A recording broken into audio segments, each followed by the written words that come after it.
Kalau pernah berlayar ke Galapagos, kamu mungkin cukup beruntung untuk melihat makhluk yang sangat luar biasa ini. Ikan ini disebut ikan kelelawar berbibir merah dan ia terlihat seperti kelelawar yang merias wajahnya dengan menor. Kamu bisa menemukannya di kedalaman 5 hingga 100 meter. Gak akan terlewat kok, karena ikan ini bisa tumbuh hingga 25 cm. Kebanyakan ikan ini bersantai di dasar laut. Di sana, ia mengacak-acak dasar laut dengan kaki sirip kecil yang gemuk dengan kaki yang cukup besar. Ya, ikan berjalan memang sangat aneh. Namun, dari waktu ke waktu, ikan ini muncul ke permukaan untuk melihat apakah ada sesuatu yang menarik. Kamu juga bisa menemukan ikan ini di tepi terumbu karang loh. Ikan kelelawar berbibir merah gak suka perairan hangat. Jadi, kamu akan lebih sering menemukannya di perairan yang lebih dingin. Ini adalah ikan sungut ganda. Ikan ini memikat mangsanya dengan cuping berdaging. Lihat nggak benang yang muncul dari moncongnya? Ikan ini biasanya punya kepala besar dan mulut lebar. No comment deh. Ekor dan tubuhnya relatif kecil. Ikan kelelawar berbibir merah punya daging tumbuh di kepalanya. Dengan cara itulah ia menangkap hewan-hewan yang lebih kecil seperti moluska, udang, dan ikan-ikan kecil. Lihatlah makhluk aneh yang bersembunyi di laut dalam ini. Makhluk ini disebut ikan tripod dan kamu bisa menemukannya di seluruh Samudra Hindia, Pasifik, dan Atlantik. Lihatlah siripnya yang panjang dan bertulang. Sirip ini dapat memanjang hingga 1 meter dari bagian bawah dan ekornya. Ilmuwan menduga ikan ini memompa cairan ke dalam sirip ini saat berdiri sehingga tubuhnya bisa tetap kaku. Ketika berenang, siripnya yang panjang mengambang dengan lembut di bawah tubuhnya yang terkadang terlihat agak canggung. Maksudku, berjalan saja sudah terlihat aneh sih, tapi keren. Ayo ngaku. Ikan tripod berevolusi untuk duduk di atas siripnya yang cukup panjang agar lebih tinggi. Dengan begitu, ia bisa berada dalam posisi yang sempurna untuk menangkap ikan, udang kecil, dan hewan-hewan kecil lainnya yang malang namun lezat yang dibawa oleh arus laut ke dalam mulutnya. Kalau dipikir-pikir, ini adalah mekanisme yang sempurna. Di dasar laut hampir nggak ada arus, jadi ia harus bekerja lebih keras. Dan ikan ini bahkan nggak bisa melihat mangsanya datang. Ia nyaris buta karena menghabiskan sebagian besar waktunya di habitat yang gelap. Tapi, siripnya yang panjang dapat merasakan getaran dalam endapan lumpur yang dibuat oleh hewan-hewan kecil yang melintas di dekatnya. Dan, sirip dada yang berada tepat di belakang kepalanya adalah semacam antena.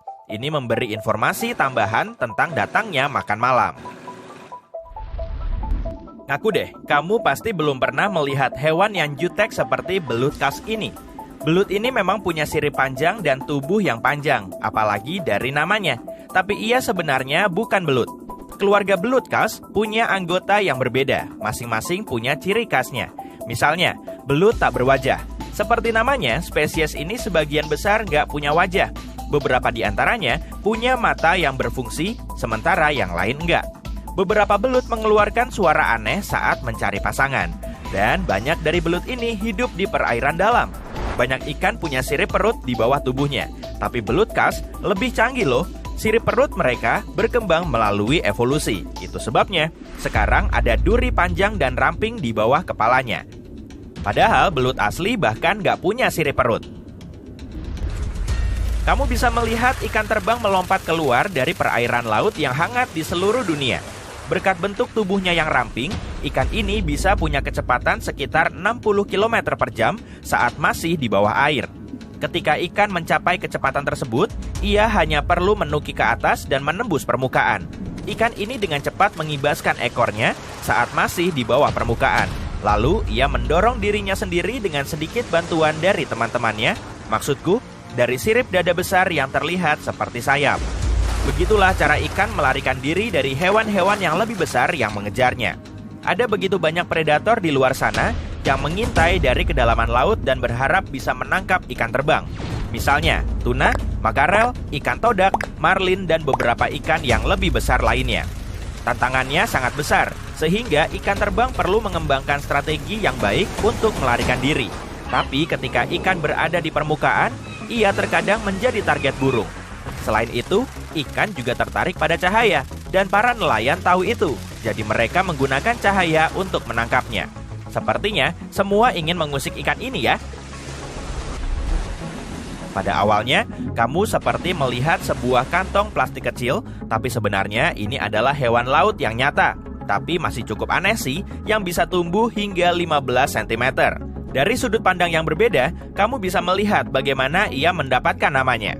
Ya, berkat tubuhnya yang berwarna merah muda dan mungkin karena ia sangat menyukai dasar laut yang berlumpur. Hanya itu kesamaannya dengan babi. Hewan kecil ini sebenarnya sejenis teripang. Ngaku deh, hewan ini sangat menggemaskan kan? Dengan kaki tabung di punggung, perut bagian bawah, dan di sekitar mulutnya. Makhluk ini menghabiskan sebagian besar waktunya untuk mengendus-endus di dasar laut yang berlumpur. Makhluk ini biasanya memakan sisa-sisa ganggang yang mati atau potongan-potongan lezat lainnya yang jatuh ke suatu tempat dari permukaan. Tentu saja, makhluk ini juga bisa memakan sesuatu yang lebih besar. Misalnya, seekor paus utuh. Babi laut adalah pengasuh laut dalam yang hebat bagi kepiting litodit remaja. Ayo, coba ucapin. Peneliti melihat kepiting kecil ini bersembunyi di bawah dan memanjat tubuh babi laut. Itu mungkin cara kepiting muda untuk tetap aman dari predator berbahaya, dan cara bagi babi laut untuk menghabiskan waktu dan mendapatkan uang tambahan. Pada awalnya, malaikat laut terlihat seperti animator kreatif yang memutuskan untuk membuat kartun dengan karakter yang mengharukan. Tapi yang kamu lihat ini adalah makhluk nyata, siput laut kecil yang sedang berenang. Tubuhnya transparan, seolah berasal dari negeri dongeng. Dan lihat kepakan sayapnya yang anggun. Pastinya bukan sesuatu yang kita harapkan dari siput kan? Kalau diberi pilihan, makhluk ini lebih suka tinggal di perairan dingin. Siput dan keong biasanya masuk dalam kategori yang disebut gastropoda. Dan anggota kelompok ini biasanya punya kaki yang berotot. Namun dalam kasus malaikat laut, kakinya berkembang menjadi pelengkap yang mengingatkan kita pada sayap. Inilah yang membantunya berenang di perairan terbuka. Makhluk ini juga nggak punya cangkang, tapi jangan biarkan penampilan manis seperti malaikat menipumu. Makhluk-makhluk ini cukup licik. Makhluk ini menggunakan tentakel dan bagian yang disebut radula ketika mereka ingin menarik siput lain dari cangkangnya. Dan melakukan apa? Oh, itu. Saat pertama kali melihat makhluk yang disebut Siponopor raksasa ini, aku nggak merasa makhluk ini menakutkan karena terlihat seperti kelabang. Dan seberapa besar ukurannya? Ternyata bisa memanjang hingga 40 meter. Oke, ini nggak terlihat menakutkan, bahkan setelah dilihat lagi. Tapi aku tetap nggak ingin berurusan dengannya. Ini terlihat seperti tali panjang yang mengambang di kedalaman laut. Meskipun terlihat seperti tali konyol yang hanya diam, makhluk ini adalah kumpulan bagian-bagian yang cukup fungsional, yang masing-masing bagiannya punya fungsi khusus. Beberapa bagian bertugas untuk menangkap mangsa, sementara yang lain mencerna makanan. Beberapa bagian ada yang berfungsi untuk reproduksi, sementara yang lain mengarahkan tali ini. Waduh, maksudku tubuh dengan berenang.